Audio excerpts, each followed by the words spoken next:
அனைவருக்கும் எனது அன்பான வணக்கங்கள். இன்றைக்கு நம்ம பார்க்க போகிற சமையல் குறிப்பு மிகவும் சுவையான டோக்லா எப்படி தயாரிக்கிறதுன்னு பார்க்கலாங்க. இது ஒரு குஜராத்தி ரெசிபி. இந்த வீடியோவில் பார்க்கும்போதே உங்களுக்கு தெரியும் இது எவ்வளோ ஒரு சாஃப்டாக அப்படியே பஞ்சு மாதிரி, அதாவது ஒரிஜினலாக நீங்கள் கடையில் வாங்கும்போது எப்படி இருக்கும் டோக்லா அதே மாதிரி நான் உங்களுக்கு பண்ணி காமிச்சிருக்கேங்க. இதே மாதிரி உங்கள் வீட்டில் ட்ரை பண்ணுங்கள். அப்புறம் இது பண்ணுறது ரொம்பவே ஈஸி. தேவையான பொருட்கள் எல்லாமே ரொம்பவே நம்ம வீட்டில் உள்ள பொருளை வச்சே பண்ணி முடிச்சிடலாம். பாருங்கள் எவ்வளோ ஒரு ஸ்பாஞ்சாக இருக்குன்னு, அந்த உள்ள லேயர்ஸ் பாருங்கள் எவ்வளோ அழகாக வந்திருக்குன்னு. ரொம்பவே பெர்ஃபெக்டான ரெசிபி. இதோட டேஸ்ட் கட்டா மிட்டா திக்க டேஸ்ட்டில் இருக்கும். ரொம்பவே இது பாருங்கள், இது நான் சிரப் ஊற்றுனதுக்கப்புறம் இது காமிச்சிருக்கேன். இது அப்படி இருக்குங்க, நீங்கள் சாப்பிட்டுக்கிட்டே இருப்பீங்க. அந்த மாதிரி செம்ம டேஸ்ட்டில் இருக்கும். எனக்கு ரொம்ப பிடிச்ச ரெசிபி இது. இந்த ரெசிபி உங்களுக்கு தெரிஞ்சிட்டு அப்படின்னா நீங்கள் ஷாப்லேயே வாங்க மாட்டீங்க, உங்கள் வீட்டிலையே நீங்கள் பண்ணலாம். இது நான் உங்களுக்கு ஒரிஜினல் ரெசிபி செஞ்சு கொடுத்துருக்கேன். இப்போ இந்த ரெசிபி எப்படி பண்ணுறதுனே பார்க்கலாம். ஒரு பெரிய பவுலில் 350 கிராம் கடலை மாவு எடுத்துக்கோங்க. இந்த கடலை மாவை நல்லா சலிச்சு எடுத்துக்கோங்க, எந்த ஒரு கட்டியும் இருக்கக்கூடாது. அப்புறம் 1/4 டீஸ்பூன் உப்பு போட்டுக்கோங்க, 1/4 டீஸ்பூன் பெருங்காயப்பொடி. தேவையான பொருட்கள் லிஸ்ட்டு நான் டிஸ்கிரிப்ஷன் பாக்ஸில் கொடுத்துருக்கேன், நீங்கள் செக் பண்ணி பார்த்துக்கலாம். அப்புறம் ஹாஃப் லெமன்லேருந்து லெமன் ஜூஸ் எடுத்து ஊற்றிக்கோங்க, நல்ல பெரிய சைஸ் லெமன்லேருந்து. 1 டேபிள் ஸ்பூன் அளவுக்கு அந்த மாதிரி ஊற்றிக்கோங்க. அப்புறம் ஒரு ஃபுல் டேபிள் ஸ்பூன் அளவு சுகரை பவுடராக பண்ணி போட்டுக்கோங்க. அப்புறம் இஞ்சி ரொம்ப ஒரு 1/4 டீஸ்பூன் அளவு. பச்சை மிளகாய் ஒரே ஒரு 1 அல்லது 2 பச்சை மிளகாவை உங்களுக்கு காரத்துக்கு தகுந்த மாதிரி சின்னதாக கட் பண்ணி போட்டுக்கோங்க. இப்போ இதை நல்லா மிக்ஸ் பண்ணி விட்டுறலாம். இப்போ நம்ம இதில் தண்ணீர் சேர்த்து மிக்ஸ் பண்ண போகிறோம். தண்ணி ஃபஸ்ட்டு கொஞ்சம் ஒரு 1/2 கப்புக்கு மேலே மட்டுமே தண்ணி ஊற்றிக்கோங்க. மிடில் ஊற்றிட்டு நல்லா பாருங்கள், நான் எப்படி வீடியோவில் பண்ணுறேன் அதே மாதிரி நீங்கள் பண்ணி எடுத்துக்கோங்க. நல்லா ஒரு கட்டி கூட இல்லாமல் நல்லா மிக்ஸ் பண்ணி எடுத்துக்கோங்க. நீங்கள் இதே மாதிரி பண்ணினீங்கன்னா உங்கள் வீட்டில் ஒரிஜினல் டோக்லா நீங்கள் செஞ்சு சாப்பிட முடியும், எந்த ஒரு மிஸ்டேக்கும் வராது. அப்புறம் திரும்ப ஒரு 1/4 டம்ளர் மட்டுமே ஊற்றிருக்கேன். பாருங்கள் இந்த மாதிரி தான் இருக்கணும் பதம், அதாவது நல்ல தண்ணியாக தான் நான் மிக்ஸ் பண்ணியிருக்கேன்.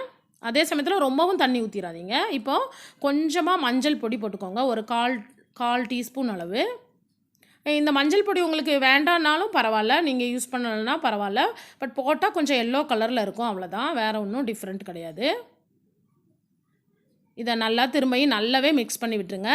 அப்புறம் இந்த மிக்ஸ் பண்ணுறது விதம் ரொம்பவே கரெக்டாக இருக்கணும். ஒரு 7 நிமிஷம் வரை மிக்ஸ் பண்ணி எடுத்துக்கோங்க, நல்லா இப்படி அடித்து எடுத்துக்கிடணும். அப்புறம் திரும்ப மறக்காமல் ஒரு 2 டேபிள் ஸ்பூன் எண்ணெய் விட்டுக்கோங்க. இந்த எண்ணெய் விடுறதுனால உங்கள் டோக்லா ரொம்பவே பார்த்தீங்களா, அந்த வீடியோவில் நான் காமிச்சிருப்பேன், அப்படியே பெர்ஃபெக்டாக ரொம்ப ஒரு கேக் மாதிரியே வரும். ஸோ மறக்காமல் எண்ணெய் விட்டுக்கோங்க. 2 டேபிள் ஸ்பூன் குக்கிங் ஆயில் விட்டுக்கலாம். அப்புறம் நல்லாவே கொஞ்சம் பொறுமையாக ஒரு 5 நிமிஷம், 5லேருந்து ஒரு 7 நிமிஷம் வரை நல்லாவே பீட் பண்ணி எடுத்துக்கோங்க. அப்புறம் இந்த மாவை நல்லா மிக்ஸ் பண்ணிவிட்டு ஒரு 15 நிமிஷத்துக்கு ரெஸ்ட் எடுக்க வச்சுருங்க. இப்போ பாருங்க, இது ரெடி ஆகிட்டு 15 நிமிஷத்துக்கு அப்புறமா நம்ம இதில் இனோ அப்படி இல்லைன்னா சோடா உப்பு சேர்க்கலாம். நான் இன்றைக்கு இனோ சேர்க்காமல் சோடா உப்பு சேர்த்து பண்ணியிருக்கேன். சோடா உப்பு ஒரு 3/4 டீஸ்பூன் மட்டுமே சேர்த்துக்கோங்க, அதுக்கு மேலே சேர்க்காதீங்க. ரொம்பவே நீங்கள் டோக்லா சாப்பிடும்போது ரொம்ப ஹெவி ஸ்மெல் வரும், சாப்பிடவே முடியாது. அதனால் 3/4 டீஸ்பூன் மட்டுமே சேர்த்துக்கோங்க. 350 கிராம் அளவுக்கு நான் 3/4 டீஸ்பூன் சொல்லுதேன். நீங்கள் கம்மியாக பயன்படுத்தியிருக்கீங்க கடலை மாவுன்னா நீங்கள் கம்மி பண்ணிக்கலாம். திரும்ப நல்லா பீட் பண்ணிவிட்டு, நல்லாவே பீட் பண்ணிடுங்க. ஒரு நிமிஷத்துக்கு பீட் பண்ணிவிட்டு பாருங்கள், நான் ஏற்கனவே ஒரு பெரிய இட்லி பாத்திரத்தில் தண்ணி ஊற்றி ஸ்டீம் பண்ணதுக்கு ரெடியாக வச்சுருக்கேங்க.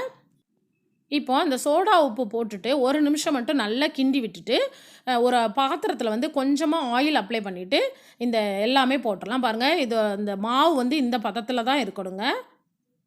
அப்புறம் 2 டேப் பண்ணி எடுத்துக்கோங்க, 2 தடவை கீழே தட்டி எடுத்துக்கோங்க, ஏன்னா ஏர் எதுவும் இருக்கக்கூடாது அதிகமாக. இப்போ நம்ம இதில் வச்சு ஸ்டீம் பண்ண போகிறோம். ஸ்டீம் பண்ணுறது கண்டிப்பாக நீங்கள் ஒரு 20 நிமிஷம் இதை திறக்கவே கூடாது. இந்த குக்கரை இந்த இட்லி பாத்திரத்தை ஸ்லோ ஃபயரில் 20 மினிட்ஸ் நல்லாவே குக் பண்ணி எடுத்துக்கோங்க. இப்பொழுது சூப்பர்பான டோக்லா ரெடி ஆயிட்டுங்க. பாருங்க இந்த வீடியோல பார்க்கும்போதே தெரியும் உங்களுக்கு எவ்வளோ ஒரு அருமையா குக் ஆகி வந்திருக்குன்னு.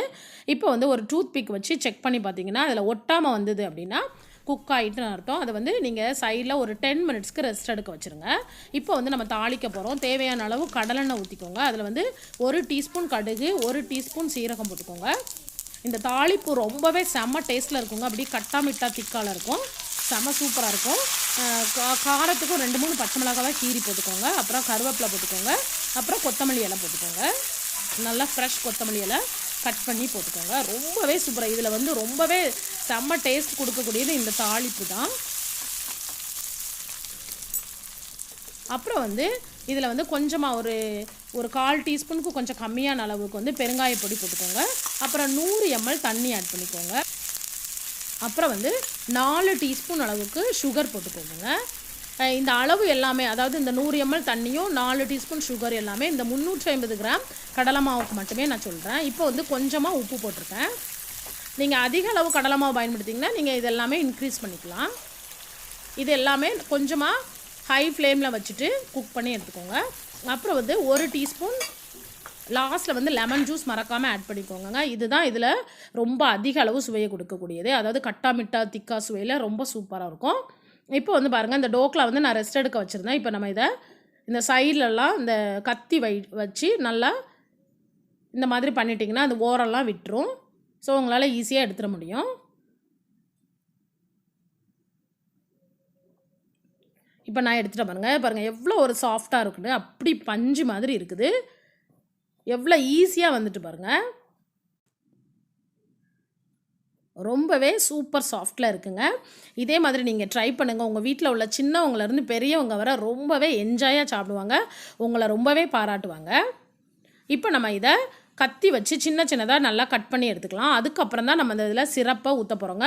அப்புறம் வந்து இதில் ஒரு மெயின் இது என்ன அப்படின்னா, இந்த டோக்லாவும் கொஞ்சம் ஆறி இருக்கணும். அதே சமயத்தில் அந்த சிரப்பு இருக்குல்ல, அந்த கட்டா மிட்டா திக்கா சிரப்பு இருக்குல்ல, அதுவும் நல்லா ஆறி இருக்கணும்.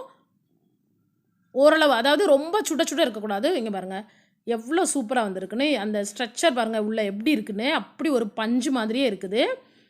ரொம்பவே பெர்ஃபெக்டாக வந்திருக்குங்க. நான் ரொம்ப ஹாப்பி இந்த ரெசிபியை நான் உங்களுக்கு சொல்லிக் கொடுக்குறதுல. இப்போ வந்து அந்த சிரப்பு வந்து கொதிக்கும் போது ஊற்றாதீங்கங்க. நல்லா ஓரளவு இதமான சூடு இருக்கும்போது ஊற்றினா போதும்.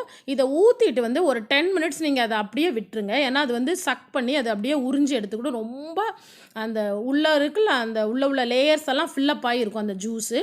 அது நீங்கள் சாப்பிடும்போது ஐயோ ஹெவன் அப்படி ஒரு டேஸ்ட்டில் இருக்குங்க. எனக்கு இது ரொம்ப பிடிக்கும். எங்கள் வீட்டில் எல்லாருமே என்ஜாயாக சாப்பிட்டாங்க. ஸோ நீங்கள் இங்கே பாருங்கள் எவ்வளோ நல்லா இருக்குன்னு. அப்புறம் வந்து இது விற்கவே விற்காது. ஒரு சில டோக்லா வந்து நம்ம சாப்பிடும்போது இப்போ ஒன்று சாப்பிட்டது அடுத்தது சாப்பிடும்போது பயங்கரமாக விற்கும். இந்த மாதிரி நீங்கள் பண்ணி பாருங்கள், விற்கவே விற்காது. அதே பாருங்கள் எவ்வளோ ஒரு ஜூஸியாக இருக்குது அப்படின்னு. ரொம்பவே சூப்பருங்க. நீங்கள் கண்டிப்பாக இதை ட்ரை பண்ணிவிட்டு நீங்கள் எனக்கு மெசேஜ் பண்ணுங்கள். அப்புறம் வந்து இதோட டேஸ்ட்டும் ரொம்பவே நல்லாயிருக்கும். அதாவது நம்ம வெறும் கடலை மாவு தான் சாப்பிடுதோம் அப்படின்னு இல்லாமல் இந்த மேலே உள்ள தாளிப்பு இருக்குது பாருங்கள், அதுதான் இதோட சுவையை வந்து கூட்டி கொடுக்கக்கூடியது. இது கூட வந்து நீங்கள் கெச்சப் வச்சு சாப்பிட்டுக்கலாம். அப்படி இல்லைனா கொத்தமல்லி சட்னி வச்சு சாப்பிட்டுக்கலாம். மின்ட்டு சட்னி வச்சு சாப்பிட்டுக்கலாம். பாருங்கள் உள்ளே எப்படி இருக்குன்னு. இது வரைக்கும் பொறுமையாக என்னோடய ரெசிபியை பார்த்ததுக்கு ரொம்ப ரொம்ப நன்றிங்க. தேங்க்யூ ஸோ மச் ஃபார் வாட்சிங்.